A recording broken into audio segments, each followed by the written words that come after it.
தயிர் 1 கப்பு, அப்புறம் onion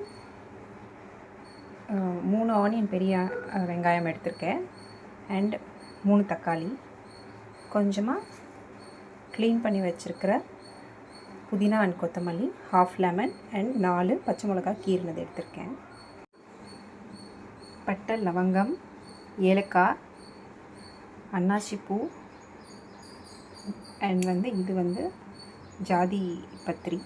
so இது எல்லாமே எடுத்துகிட்ருக்கோம். அண்ட் இது கூட 1/2 கிலோ பாஸ்மதி ரைஸ் க்ளீன் பண்ணி ஊற வச்சுருக்கேன். இதில் ஒரு 2.5 ஸ்பூன் கிட்ட நான் இஞ்சி பூண்டு பேஸ்ட்டு, 2.5 டேபிள் ஸ்பூன் இஞ்சி பூண்டு பேஸ்ட் வச்சுருக்கேன். ஸோ வேக வச்ச மட்டன் ரெடி. ஒரு பிரியாணி டபரா இது நார்மலாக நான் யூஸ் பண்ணுறது. இதுதான் நான் யூஸ் பண்ணுவேன். இது பார்க்க பெருசாக இருக்குது, பட் சின்னது தான். மேக்ஸிமம் ஒரு 2 kg தான் இது அக்காமடேட் பண்ண முடியும் பிரியாணி. ஸோ இதுதான் கம்ஃபர்டபுளாக இருக்குன்றதுக்காக வச்சுருக்கேன். உங்களுக்கு எப்படி கன்வீனியன்ட்டோ நீங்கள் அப்படி வச்சுக்கோங்க. இதில் கொஞ்சமாக இப்போ நெய் விட போகிறேன். இப்போ பார்த்திங்கன்னா ஒரு 2 டேபிள் ஸ்பூன் நம்ம கீ ஆட் பண்ணியிருக்கேன். கொஞ்சமாக ஒரு ரீஃபைண்ட் ஆயிலும் ஆட் பண்ணியிருக்கேன். ஸோ இது நம்மளுக்கு எப்படி தாளிக்கிறதுக்கு வதக்கிறதுக்கெலாம் எப்படி கன்வீனியண்ட்டாக இருக்குமோ உங்களுக்கு தேவையான அளவுக்கு நீங்கள் போட்டுக்கோங்க. எண்ணெய் நல்லா காஞ்சிட்ருக்கு. ஸோ இதில் நம்ம இந்த ஸ்பைசஸ்லாம் ஆட் பண்ணிடலாம். நான் அப்படியே போட்டுடுறேன்.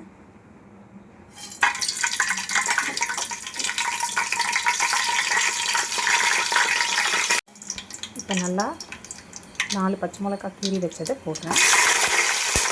ஆனியனும் போட்டாச்சு. ஆனியன் போட்டு நல்லா கிளறி விட்டுலாம். இது நல்ல ஒரு பொன்னிறமாக வர வரைக்கும் நல்லா வதக்கிக்கணும். ஸோ நீங்கள்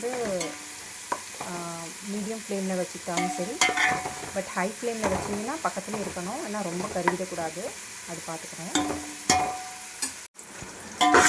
நல்லா ப்ரௌன் கலரில் வந்துடுச்சு ஆனியன். இப்போ நம்ம இஞ்சி பூண்டு பேஸ்ட் போட்டுடலாம். ஸோ இஞ்சி பூண்டு பேஸ்ட் போடும்போது நம்மளுக்கு நல்லா அடி பிடிக்க ஆரம்பிச்சிடும். ஸோ நல்லா கிளறி விட்டுகிட்டே இருக்கணும் தக்காளி போடுற வரைக்கும். இந்த பச்சை வாசனை போகிற வரைக்கும் நல்லா கிளறி விட்டுக்கலாம்.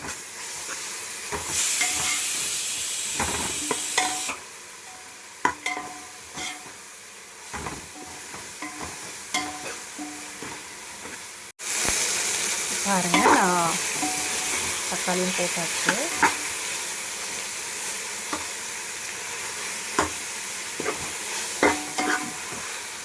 ஸோ இது நல்லா தக்காளி தண்ணி விட ஆரம்பிக்கும். அது நல்லா வதங்கட்டும்.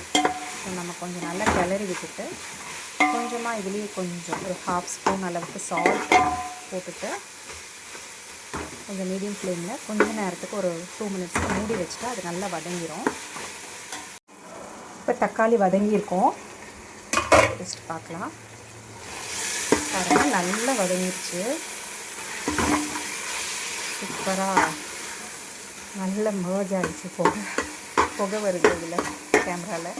ஓகே, ஸோ ஃபைனலி நல்லா இதாகிடுச்சு, ஸ்மஜ் ஆகிடுச்சு. ஸோ இப்போ நம்ம இதில் புதினா கொத்தமல்லி போட்டுடலாம். போட்டுட்டு வதக்கி விட்டுடலாம். இது நல்ல ஃப்ளேவர் இறங்கும். பாருங்கள், இது வரைக்கும் நான் பண்ணிகிட்ருக்கேன். கொஞ்சம் கூட அடியே பிடிக்கல. பட் நம்ம அரிசி போட்டதுக்கப்புறம் கொஞ்சம் நேரத்தில் அது அடி பிடிக்கும் லைட்டாக. ஸோ அப்போ நம்ம உஷாராகிட்டு நல்லா கிளறி விட்டுறணும். அதுக்கப்புறம் நல்லா கொதித்து தண்ணியெல்லாம் வற்றின உடனே நல்லா ஸ்லிம் பண்ணிவிட்டு கொஞ்சம் நேரம் தம் போட்டுட்டா சூப்பராக சுட சுட மட்டன் பிரியாணி ரெடி. இதில் நான் தயிர் ஆட் பண்ணிட்டேன். 1 கப் தயிர் ஆட் பண்ணிட்டேன்.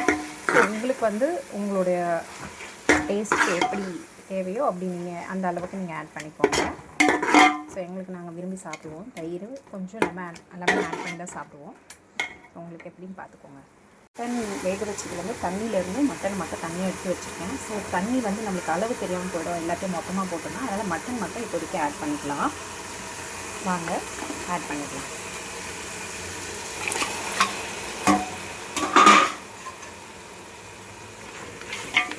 ஸோ இது நல்லா கிரேவி மாதிரி வரும். ஸோ இது கூடயே நீங்கள் என்ன பண்ணணும், நம்மளோட ரெட் சில்லி மிளகாத்தூள் இருக்கு இல்லையா, ஸோ அது நம்ம ஆட் பண்ணிக்கலாம். நான் வந்து 2 ஸ்பூன் ஆட் பண்ணுறேங்க. உங்களுக்கு உங்களுடைய காரம் எப்படி நீங்கள் சாப்பிடுவீங்க அப்படின்ட்டு அதுக்கேற்ற மாதிரி நீங்கள் ஆட் பண்ணிக்கோங்க. இதில் நான் இப்போ 2 ஸ்பூன் ஆட் பண்ணியிருக்கேன். ஏன்னா நீங்கள் மைண்டில் வச்சுக்கணும், நம்ம ஆல்ரெடி இதில் வந்து வேக வைக்கும் போதே கொஞ்சம் 1 ஸ்பூன் நம்ம ஆட் பண்ணி தான் நம்ம மட்டன் வேக வச்சுருக்கோம். அதனால் இதில் நம்ம மறுபடியும் ஆட் பண்ணும்போது கொஞ்சம் நம்ம பார்த்து தான் ஆட் பண்ணணும். அதனால் நான் இப்போதைக்கு 2 ஸ்பூன் தான் போட்டிருக்கேன். ஸோ காரம் நம்ம லாஸ்ட்டாக ஒரு தடவை செக் பண்ணிக்கலாம் போட்டுட்டு. பாருங்கள், நான் இதில் தண்ணியை வந்து ஃபில்டர் பண்ணிவிட்டு வெறும் ரைஸ் மட்டும் இப்போ இதில் ஆட் பண்ணுறேன். பாருங்கள், நம்ம ஆட் பண்ண மட்டன் நல்லா சூப்பராக ஆகிடுச்சு. ஸோ இதில் நம்ம வந்து இப்போ இந்த ரைஸை ஆட் பண்ண போகிறோம். இப்போ நம்ம அந்த மட்டன் வேக வச்ச தண்ணி அதுலேயே கொஞ்சம் நம்ம ரைஸ் இருந்த அளவுக்கு நான் எடுத்திருக்கேன். அதில் கொஞ்சம் தண்ணி ஆட் பண்ணியிருக்கேன், ஏன்னா அதை விட இது கம்மியாக இருந்ததுனால. ஸோ எக்ஸ்ட்ரா 1 டம்ளர் தண்ணி இதில் ஆட் பண்ணியிருக்கேன். ஆட் பண்ணி இதை ஆட் பண்ணுறோம். இப்போ இது போடும்போது நம்மளுக்கே தெரியும் தண்ணி எக்ஸ்ட்ரா தேவைப்படுமா இல்லையா அப்படின்ட்டு. ஃபுல்லாக ஆட் பண்ணியாச்சு. பாருங்கள், நல்லா முங்குற அளவுக்கு இருக்குது. ஸோ ஃபஸ்ட்டு இப்போ நம்ம என்ன பண்ணணும்னா, ஒரு கொதி வரட்டும். கொதி வந்ததுக்கப்புறம் நம்ம ஒரு தடவை டேஸ்ட் பண்ணி பார்க்கலாம், உப்பு காரம் எல்லாமே எப்படி இருக்குது அப்படின்ட்டு. அதில் எதுவும் பற்றாக்குறை இருந்ததுன்னா மறுபடியும் நான் ஆட் பண்ணுவேன். லைட்டாக கொஞ்சம் நம்ம ஆட் பண்ணிக்கலாம். ஓகே, ஃபஸ்ட்டு நம்ம கொதிக்க வச்சிடலாம். இப்போ பார்க்கலாம், லைட்டாக கொதிக்க ஆரம்பிச்சிருக்கு. இப்போ பாருங்கள், இது எவ்வளோ கலர்ஃபுல்லாக இருக்குது.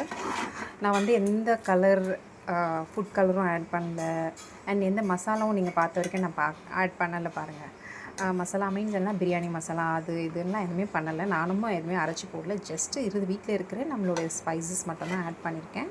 மசாலாஸ் வந்து ரெட் சில்லி பவுடர் மட்டும் தான் போட்டிருக்கேன். ரெட் சில்லி பவுடர் நானே வீட்டில் மிளகா வாங்கி காய வச்சு அரைக்கிறது தான். ஸோ இதுதான். இன்னும் கொஞ்சம் நேரம் கழித்து நம்ம டேஸ்ட் பண்ணி பார்க்கலாம். டேஸ்ட் பண்ணி பார்க்கும்போது உப்பு ஏதாவது பத்தலைன்னா அப்போ ஆட் பண்ணிக்கலாம். பாருங்கள், நல்லா ரைஸ் வந்து கொஞ்சம் வெந்து வந்திருக்கு. ஸோ தண்ணியுமே நம்ம வச்ச தண்ணி கரெக்டாக தான் இருக்குது. ஸோ இதுக்கு மேலே தண்ணி வேணும்னா, உங்களுக்கு வேணும்னா நீங்கள் ஆட் பண்ணிக்கோங்க. எனக்கு இதுவுமே போதும். இப்போ நான் என்ன பண்ண போகிறேன்னா, அவ்வளோதான். இதுக்கப்புறம் நம்ம நல்லா ஸ்லிம் பண்ணிடணும். ஸ்டவ்வை ஸ்லிம் பண்ணிவிட்டு மேலே தம் வச்சிடலாம். இதில் குக்கர்லேயே நான் வந்து தண்ணி ஃபில் பண்ணி ஒரு வெயிட்காக வச்சுருக்கேன், வெயிட் பேலன்ஸ் பண்ணுறதுக்காக. ஸோ இது நல்லா டைட்டாக மூடியாச்சு. மூடிட்டு ஃபுல்லாக லோ ஃப்ளேமில் வச்சாச்சு. ஸோ இதுக்கப்புறம் நம்ம ஒரு 5 மினிட்ஸ் கழித்து பார்க்கலாம் எப்படி வெந்திருக்கு அப்படின்ட்டு, அவுட்புட் எப்படி இருக்குன்னு பார்க்கலாம். ஓகே,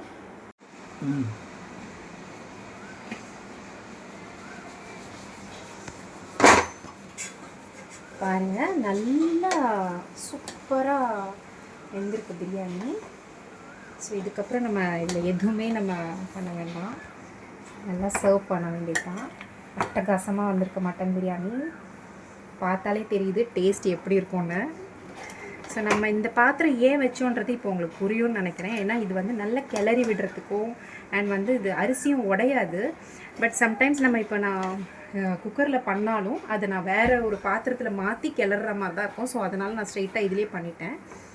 ஸோ இது நம்ம அடுத்து சர்வ் பண்ணி சாப்பிட்டா மட்டன் பிரியாணி அட்டகாசமாக இருக்கும், செம்ம டேஸ்ட்டு. உங்களுக்கே அது புரியும்னு நினைக்கிறேன் பார்க்கும்போதே. பாருங்கள், செம்ம. அண்ட் வந்து ரெடி ஆகிடுச்சு.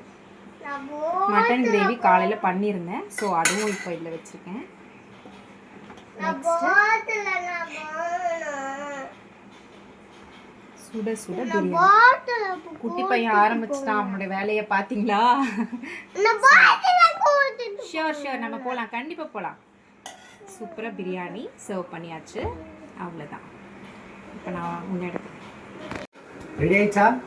எஸ். Wow super. நான் சாப்பிட்டு பார்த்துட்டு சொல்கிறேன். ஓகே. சூடாக இருக்குது, செம சூடாக இருக்குது, பிடிக்க முடியல. இருங்க. செம சூடு, பார்த்து. செம்ம டேஸ்ட்டு. வா, சண்டே இன்னைக்கு சாப்பிட்டு தாங்க முடியுது. ஓகே. என்ஜாய். நீங்களும் உங்கள் ஃபேமிலியோட என்ஜாய் பண்ணுங்கள். நீங்களும் இந்த ரெசிபி ட்ரை பண்ணிவிட்டு பிரியாணி எப்படி இருந்ததுன்னு கமெண்ட் பண்ணுங்கள். பாய், தேங்க்யூ.